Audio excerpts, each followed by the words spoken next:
maanta waxaynu ka hormi doonaa sida looga dhigo dark mode ama madow Play Store-ka oo muhiim inoo ah oo markasta aynu kala soo degno qaar ka mid ah application-nada.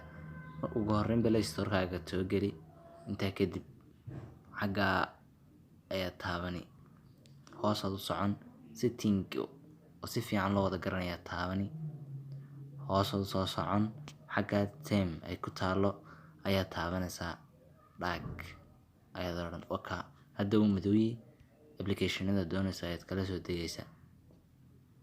hadda doonaysa inaad cadaan ka dhigato anugu markii hore ahaa waad ku ceshan kartaa. daawade markasta waxaan danaynaynaa saad wax uga faa'iidi lahaydeen kanaalkeena ATH channel. hadday ay tahay markii ay kuugu horeysay fadlan subscribe saar kambalelka furo saad ula socoto fiidiyo kale. Assalaamu calaykum.